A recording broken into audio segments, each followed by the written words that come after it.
If you know me, you know I love Doctor Who, and I also love Vikings. So it's like this event was invented just for me. TJ Colgan and Tony Bradman talked about their early experiences of Doctor Who. TJ talks about writing for Doctor Who, and Tony muses about how he'd like to have a go. And then there's talk of Viking fjords and myths and the editing process. Okay, well, I think we'll start with Jenny, because it's more a Doctor Who event than a Viking event. So, Jenny, you're going to talk a little bit about how you got into writing, perhaps, and how you went to Doctor Who. Yeah. Did everyone see it on Saturday? Yeah. Did you cry? You cried? Oh, yeah, pretty good. It's very sad. Actually, although I find I've got children of my own now, they're a bit younger than you. The 7-year-old got slightly freaked out, and I had to keep saying, no, they're not scary. It's scary. Wasn't it? Well, what? Yes, here we go. When I started watching Doctor Who when I was, well, forever really, because it's been on ever since I've been alive. And but when I was growing up, really girls did not watch a lot of Doctor Who, I will say. When it was Tom Baker who had the guy with the long scarf. And then it was Peter Davison who was kind of brought in for the mums because he was quite handsome, but nonetheless it was still very uncool. And I was in my first year at what we call secondary school, but it's the year you go into when you're 11, so big school. And I entered a competition that W. Smith ran to meet Doctor Who. And I won it, which was pretty much the most exciting thing that had ever happened to me at this point. Anyway, so I got taken down to London from Scotland, obviously where I'm from. And it was the year just after a really old royal wedding, so not the one from last year, quite a long time ago. It was Charles and Di's wedding. 81. And everyone, it must have been 10, and everyone had their hair cut in that short style. So I was very skinny. I had my hair cut in this ghastly short Princess Diana style, which did not suit me a bit. And my father is an instrument maker, and for whatever, and so therefore he's very talented, but we don't make a lot of money. So I was wearing this kind of instrument repair guitar string T-shirt. And Doctor Who at the time took me down in London, showed me the TARDIS, which actually this is made out of the original prop TARDIS, I've been told, and it did look pretty much like this. And he said, son,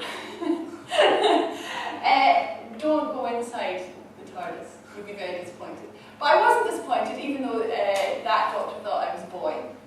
I was so excited, and I was kind of smitten with it really forever then. But then, years later, quite recently actually, I was reading an interview with David Tennant, who's about the same age as me. And they asked him, they said, have you always been a fan of Doctor Who? And he said, I've always been a huge fan. When I was 11, I entered a competition to meet him.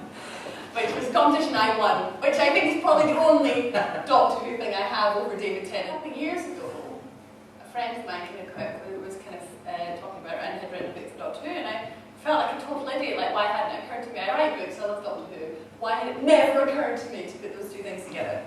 And I would love to say, right, that the BBC then went, oh yeah, Jen, would you come write a Doctor Who book for us? But it wasn't like that at all. I had to really kind of beg them, and they said, well, you put kissing in your other books. You're not allowed to do that. And I went, I won't, I promise I won't.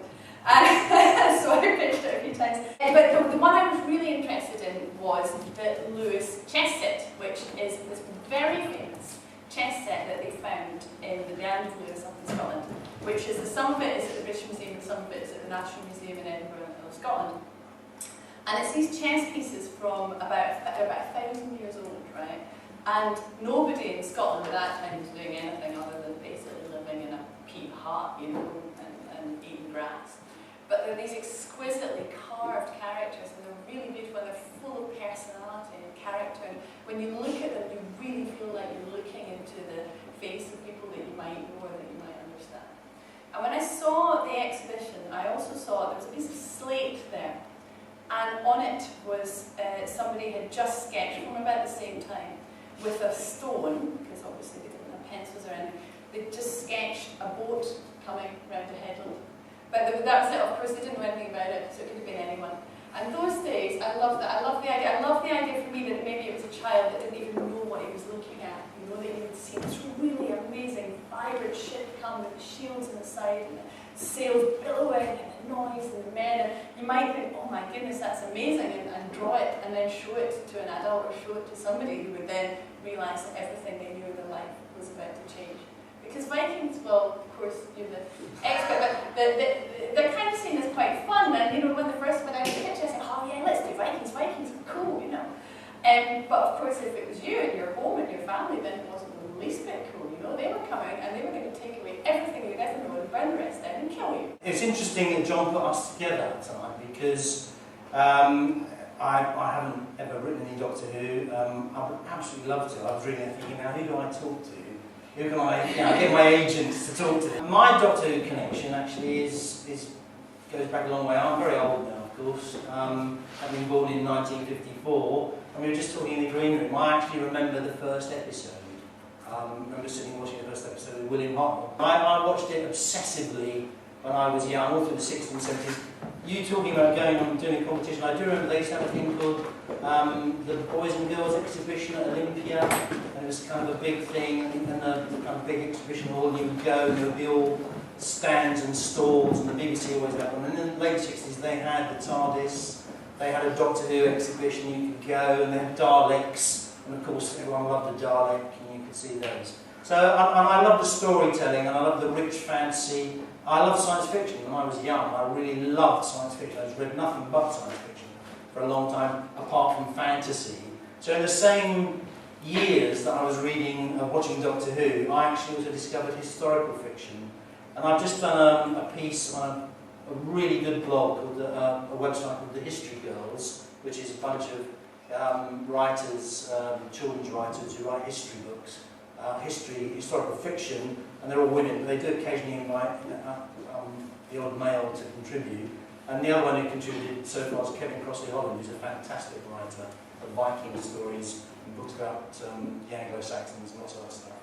And I've just done this piece, and I tried to think about why I like Vikings. So I do remember very clearly in about 1964, 65, my parents were divorced, which was quite rare at that time. My dad used to come and visit on Saturdays and take me out on kind of access visits. And he always used to, we'd go to the British Museum. So we used to go there, and then on the way back he always used to give me some money to go and buy something. And for a while it was Airfix kits, but then I started getting into books. I was a very bookish 10, 11-year-old.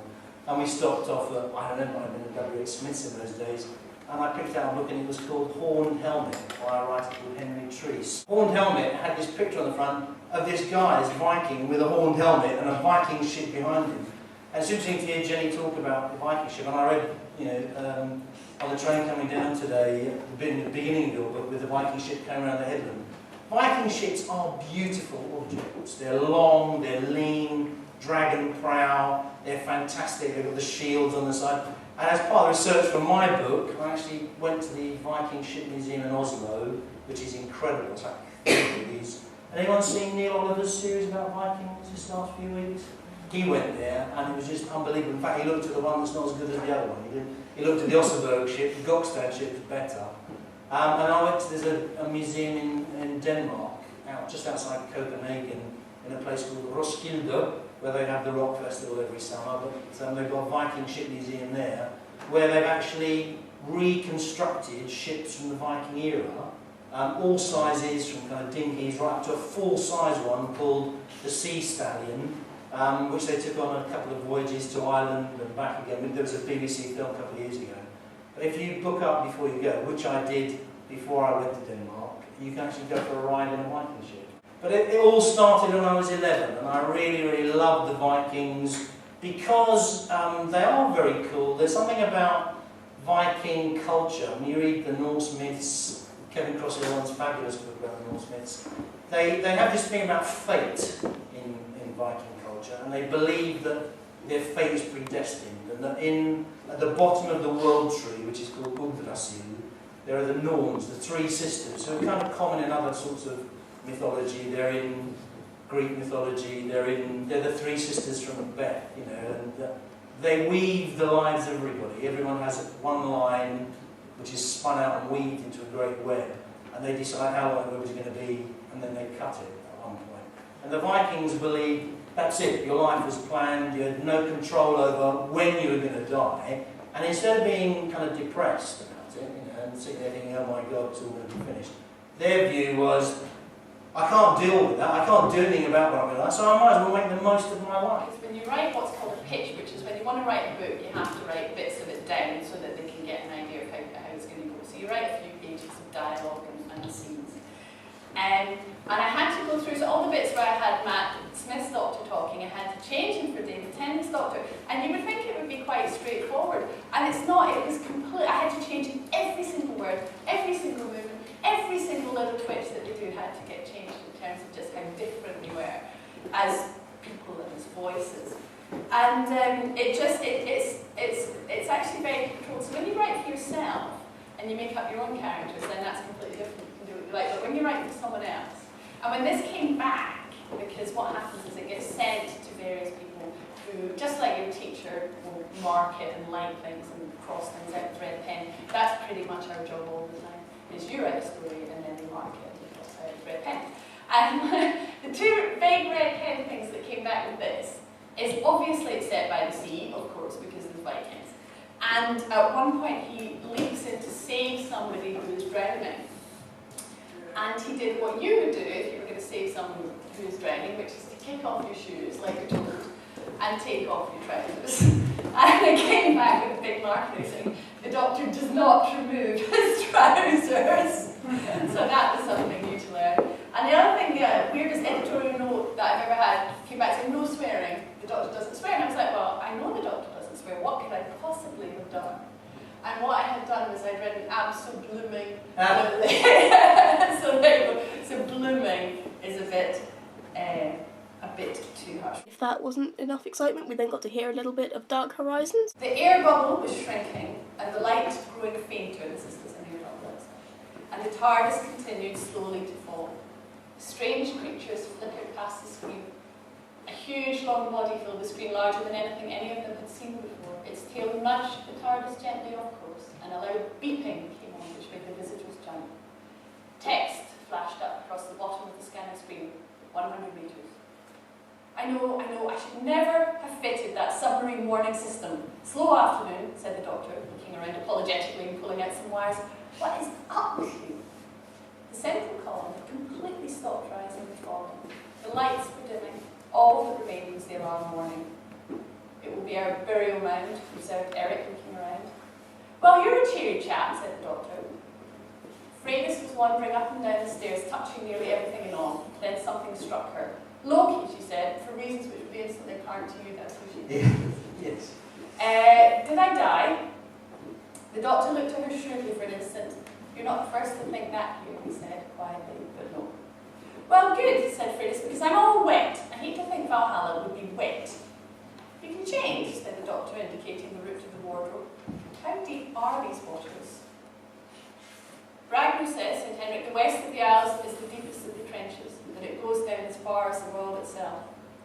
He says the fish men catch there are never otherwise seen, and the cold will freeze a man, then the dark will close him in before he'd even run out of breath. I wish the TARDIS had ears so I could cover them, said the doctor. The beeping noise grew louder. The text on the screen changed to 200 metres. Yes, I get it, we're falling down to the bottom of the ocean, said the doctor out loud. This is the stupidest warning system ever. It was becoming noticeably colder. I've been to frozen worlds and the surface of suns, through airless, endless nothing and negative space, said the doctor. This is not going to defeat us. It is not. 300 metres. I am not going to die in metric, he said out loud. Come on, come on. It's getting cold in here, observed Eric. Henrik had his face pressed up against the screen. From the fading glow from the TARDIS, he could make out the most astonishing things. Fish that looked as though they were made from rolled up leaves, so thin and delicate did they appear. Creatures dancing with no eyes. A shoal of phosphorescent seahorses shining brightly in the darkness. There's a world under here I could never dream of. The doctor looked up from his efforts for a second. I know, he grinned. Isn't it fantastic? Unfortunately, we weren't able to catch Viking Boy on camera, but it was visceral and bloody, and we highly recommend that you check it out now. Links in the doobly-doo. And if that wasn't enough,